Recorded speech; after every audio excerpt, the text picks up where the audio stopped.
ang nangyayari po sa mga lumalaban sa katiwalian ay walang break. Bine-break po sila. Oo. Katulad dito, hindi pa nakontento na filean ng inciting to sedition si Mike Defensor. At hindi pa nakontento na mag-file ng plunder. Can you imagine, ha? Plunder. Dahil daw, nag-contribute ng pera sa kampanya ni then senatorial candidate Rodante Marcoleta. Samantalang, unang-una, di ba pinahihintulot yung pagko-contribute sa Omnibus Election Code? Number 2, hindi ba yan talagang mga kandidato ay tumatanggap ng mga kontribusyon at nagbayad pa nga ng donor's tax? Si Mike Defensor, may resibo siya. Literally, may resibo. Bakit naman plunder? Yan ang hindi ko maintindihan. Kung hindi ba naman ulalo itong pamahalang ito. Yung mga tumanggap ng maleta, walang plunder. Yung mga nagdedenunsyo, nagsisiwalat, nagpapaimbestiga ng tumanggap ng maleta, yun ang plunder. Yun, ganito na kabaliktad ang mundo sa ilalim ni Marcos Jr. Kita mo Manang Jubes. Kengkoy na kengkoy yung ibang mga komentarista. Sabi nila kasi, hindi ba congressman si Marcoleta noong panahong yon? Sabi ko, oo. Di nakalagay sa Anti-Graft and Corrupt Practices Act ay kapag ikaw ay tumanggap ng pera, ikaw ay corrupt. Alam niyo po, yan ang problema ng mga ibang nagmamarunong. Hindi naman natin minamaliit kasi hindi ko pwedeng maliitin. Maliit ako Hindi natin minamaliit yung mga hindi abogado. Ngunit, alam niyo po, kaming mga abogado, lahat ng abogado naman, pati si Larry Gadon, ay nag-aral ng 4 na taon ng Bachelor of Laws. Sa ngayon, ang degree po ay Juris Doctor, JD, Juris Doctor.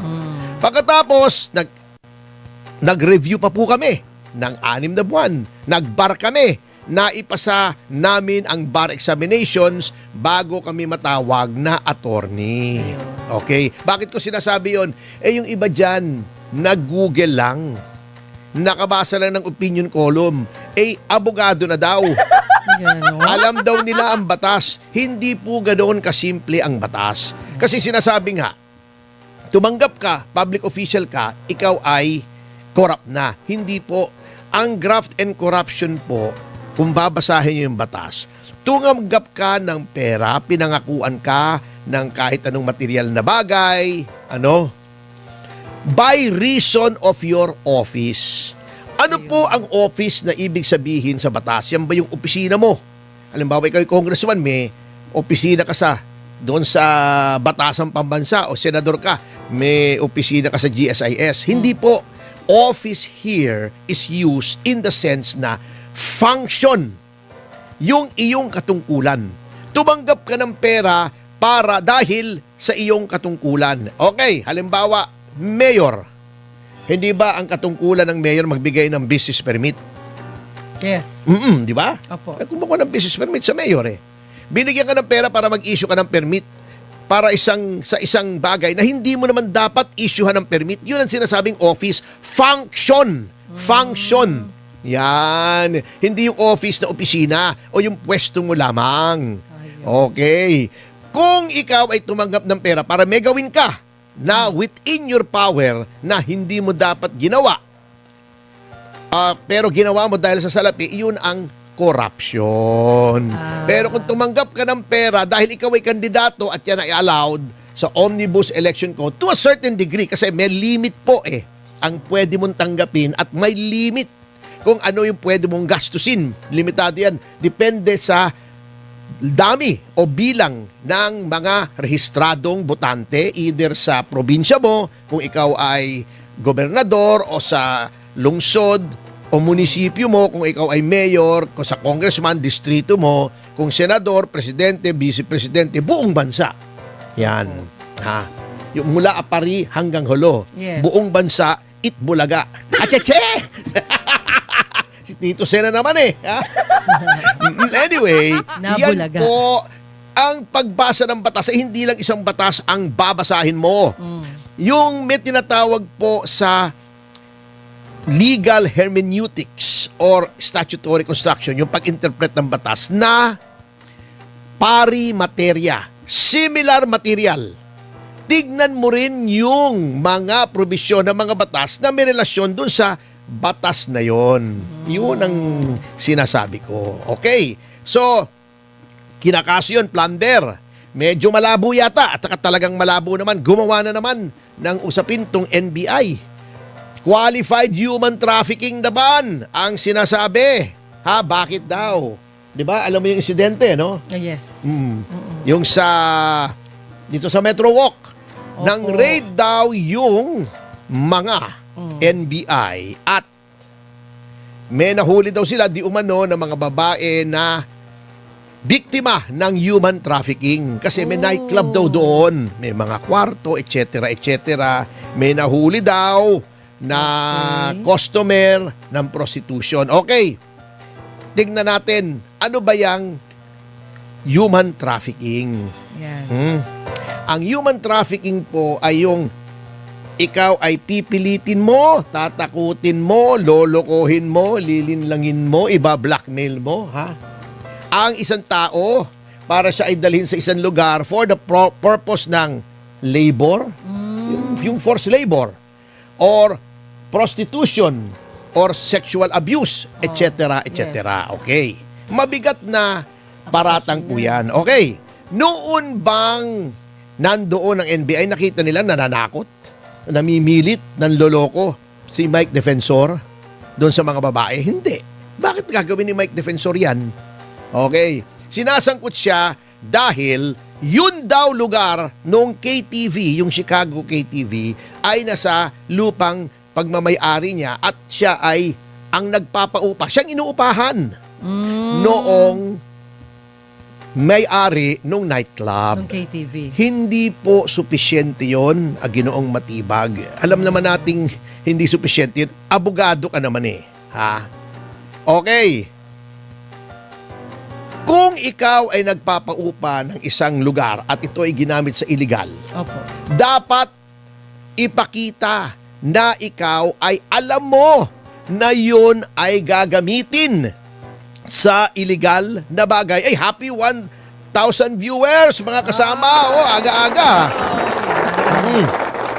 Alam mo, yun ay gagamitin sa illegal. Opo. At hinayaan mong yun ay gamitin. Diba? Yun ang qualified human trafficking when 3 or more persons qualified human trafficking. Kung inupahan lang yun lugar mo at may nangyaring illegal at hindi mo naman alam, bakit ka kakasuhan? Hindi po kasama yun sa kaso. Kita mo to, pati ba naman yung asawa at saka yung anak na babae na abogada? Maggagawa ba naman ng human trafficking yun? Ano lang yan eh? Ha? Panggigibit lang yan at alam ng taong bayan yan. Ngayon, ito example, actual na experience ko. May hinandle ako noon na kaso, yung Alabang, matagal na ito, ewan ko na tatandaan itong ating panauhin si Major Jun Saigo. Yung raid sa Shabu Factory sa Alabang. Sa Ayala, Alabang mismo, sa loob. Ni-raid ng mga pulis, nag-imbestiga. Alam mo kung sino ang may-ari ng bahay na nirerentahan noong mga Taiwanese ito na mga di umano ay gumagawa ng shabu. Si dating Senador Jambi Madrigal. Kinasuhan pa si Jambi Madrigal? Hindi, dahil maayos noon ang NBI. Maayos ang pulis. Alam nila na nung nag-imbestiga sila, nangungupahan lang. Kasi kahit sinong tao Nangungupahan lang yun. hanap buhay mo, nangungupahan ka. Di ba? Nangungupahan, malay ba niya? Wala naman siya ron. May mga ginawang mga bagay doon na panggawa di umano ng shabu. Wala naman siyang kinalaman. Bakit mo kakasuhan? Hindi mo basta-basta kinakasuhan. Ito pa, example. Sa Soler, hotel, kahit anong hotel.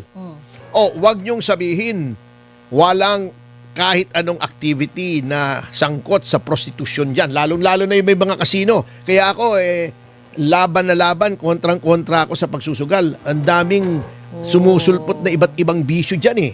Di ba? Meron dyan nagdodroga na para hindi makatulog, para makapagsugal na makapagsugal. Addiction din kasi ang sugal eh. Oh, di ba? Marami nalulupog. Ayan, may prostitution. Oh, sabihin natin Soler. O, merong customer doon, foreigner, o kahit taga rito, local. Okay. May mga nag-aalok ng babae dyan eh. O, dinala niya sa kwarto niya. That's prostitution, binayaran niya. Ha? Repeated engagement in sexual acts for gain. Yan ang definition ng prostitution. Ha? Ibig mo sabihin, since may prostitution sa 2, 3, 4 na kwarto sa Soler, arestuhin mo si Enrique Rason for prostitution? Siyempre hindi. Alay ng taong yun. O in the same way, itong si Mike Defensor, alam mo, ang laki-laki ng negosyo nito sa mining. Yung anak abogada. Bakit ka mag-human trafficking? Para kumita. Dati kang secretary, di ba? Dati kang congressman, mag-human trafficking ka. Mag-iisip ka. Maghahakot ka ng mga babae para i-prostitute, ibugaw dito sa Maynila. Ano ba naman yung mga tiradang yan? Sino naman ang bumulong sa kanya? Kaya nga, bago ito nakakatawa rito ha. Unahan na natin ang tawa. Okay. Sabi ni Matibag, meron daw mga blueprint. Ha?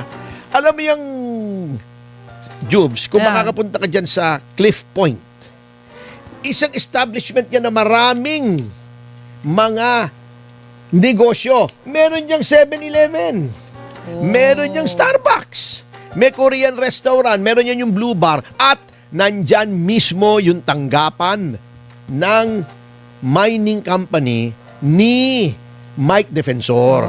Siyempre, malaki yung lugar mo, nagpatayo ka ng building, may mga commercial spaces doon, pinarerenta, hanap buhay eh.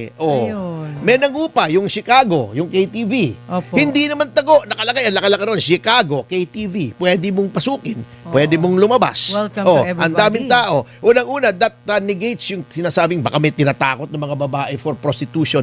Eh di, sumigaw yung babae. Ang daming tao roon. Minsan, wala naman sa pagkakuan. Katulad nito, presidente ng Wakwak Golf and Country Club. Grabe. Nandun. Alam niyo, ang mga pupunta ron, mga politiko. Mga opisyal ng pulis. Ako, pupunta ako ron paminsan-minsan. Nagre-relax. Wala po ako nakikitang illegal doon. Tamang kwentuhan lang. Hindi ko may pinipilit doon, tinatakot na babae. Di sumigaw yun. Ang daming pulis doon, ang daming politiko, ang daming abogado. At saka pwede kang pumasok. Labas-pasok. Wala namang rehas yun eh. Ngayon, may sinasabi siya na iniba daw yung plano para may secret passage. Pambihira. Alam niyo yung secret passage yun, nakikita ko yun, nakalagay yun sa labas, fire exit eh. Bakit daw nasa likod? Sabi ni Matibag. Siyempre. Kaya nga fire exit, ibang way eh. Para pag nasusunog yung harapan, doon ka dadaan sa likuran. Alam mo, fire exit, nandoon sa tabi ng main entrance. Di na-trap ka na ron. Eto naman si Matibag, mga tirada naman, Ngayon, kung meron talagang naibang plano, di magreklamo ka doon sa building official. Multa lang po yan eh. Okay. Pambihira, May naman, sinasabi pa mga kurti-kurtina, yung kwarto ng nanay ko sa bahay, may kurtina eh. Huwag niyo sabihin, may prostitution doon. Kurtina! Prostitution agad? Naku. Pambihira naman mga tirada. Sino Alam naman nyo ang kasi, bumulong? baka sabi niya, si Defensor daw ay may personal knowledge. Paano niya nalaman? Nakapasok ba siya sa utak ni Mike Defensor? Ang bihira. Mga tirada nito si Matibag wala sa hulog eh.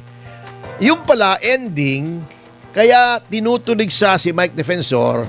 Unang-una siya yung sumusuporta sa 18 pala. Unang-una, happy 1.5K live viewers. Maraming salamat po. Thank you. Yan. Diba? Opo. Tinutulig sa nila si Mike Defensor kasi yan ang sumusuporta doon sa 18 Marines at may mga dumadagdag pa na mga witnesses doon sa Male-Maleta. Number 2, isiniwalat ni Mike Defensor yung mga ghost projects yun sa distrito ng asawa ni Matibag mismo, yung si Ann Matibag. Alam nyo, yung mga ganyan, very clear na conflict of interest yan eh. Kung may delikadesa ka, hindi ikaw makikialam dyan. Oo, kung may hiya ka sa sarili mo at binavalue mo yung prinsipyo o doktrina na public office is a public trust, hindi na ikaw ang makikialam dyan. Napakahalay, may pulis naman eh. Opo. O para hindi na ma-question ang motibo mo bago meron pa siyang hamon. Adi, filean mo daw ng kaso yung asawa niya. Oh. Ay, teka muna, maghintay kayo. Pero bakit hindi nyo imbestigahan? O yung asawa mo, o di ba? Oo. Kung talagang sincero ka, ba't hindi mo iniimbestigahan yung mali-maleta? Ang dami-daming krimen, ang pinakamalaking krimen na nangyayari o nangyari sa Pilipinas at mukhang mangyayari pa ay yung 1.2 trillion na flood control scam na yan. Nagbabadya na naman ang ulan. Mangangamote na naman tayo nito. Oo, maaalala na naman ng mga tao. Bakit hindi yan ang imbestigahan mo? Ang daming krimen dito sa Pilipinas. Ang daming KTV dyan sa Quezon Avenue. Lahat. Oh, sa Soler may KTV. Ibig sabihin, pag may KTV, may human trafficking na. Sa Shangri-La may KTV. Ang daming KTV mga kasama sa Jupiter. Oh, porket may KTV, may entrance sa likod, may kurtina. Oh. Human trafficking. Ano naman logic yan? Logic puwet yan eh. Ay nako. At alam naman natin ang reason kung bakit ay ginigipit lahat ng kalaban ng gobyerno. Ngayon, eto di ba kahapon, kailan ba yung diniscuss natin, Juves? Yung pinayagan na maglabas ulit ng pera yung mga regional directors. 2 days ago. 2 days ago, di ba? Ayan na. Bakit? Kailangan na naman nila ng pera. Bakit? So, pwede na ulit. Di ba may impeachment? Di ba? Galing nyo, no? Alam na naman eh. Bago ngayon, sinasabi, ang mga mag-i-increase na daw sila ng infrastructure spending. Okay, parehas ang laban natin dito, no? Tama naman yun. Kasi sa sama ng ekonomiya, dapat i-pump prime ng ating gobyerno yung infrastructure kasi yan ay nagpapasok ng pera sa ekonomiya. Opo. Umaandar muli. Pump priming, di ba yung dati pagka yung bomba, ngayon may self-priming na yung mga water pump eh. Di ba dati bubuksan mo muna yung ibabaw, lalagyan mo ng tubig, sasaran mo. Yun ang pump para priming. Lumakas. Para lumakas, lagyan mo muna ng tubig, parang Opo. pondo. Yun. Pero, yung timing mo off di ba? Ayan. Bakit lumabas na naman tong infrastructure? Bantayan natin to. Hindi ko sinasabing itigil lahat ng infrastruktura ng gobyerno. Hindi pwede yun. Kailangan Pero, tuloy-tuloy. may bantayan natin. Baka happy days are here again na naman, Dahil may impeachment, baka pang project na naman yan. Natatandaan nyo, noong na-convict sa impeachment, si CJ Corona, lumabas, meron palang mga daan-daang milyon na ginawang panuhol doon sa mga senators, judges, may mga nakulong pa. Baka ganyan na naman ang mangyayari. Baka kailangan na naman ng pera para ma-impluwensyahan yung outcome ng impeachment. Baka kailangan na naman nila ng pera para sa propaganda, sa PR nila. Wag naman sana. At saka para magpakita ng pagmumuka nila si Luistro, si De Lima at si Lorna Kapunan. Alam nyo, payo po sa Malacanang, kung magpo-propaganda naman po kayo, yung medyo hindi naman nakakayumot ang mga pagmumuka ng pinakikita nyo kasi hindi po effective eh. Kung, walang biro, ito, real talk, di ba? Modelo ba yun? Alin? Yung sinabi mo? Mga modelo dati yun, ng Combantrin, Hindi, di ba? Pagka gano'n ang usapan, ayaw ka na. Bago, yung spokesman ni VP, kaganda-gandang lalaki, di ba? Si Michael Powa. Bago itatapat mo, anak ng teteng naman ewan ko ba kung anong iniisip nila? Wala na bang makuhang ibang spokes dyan? Yung masakit sa mata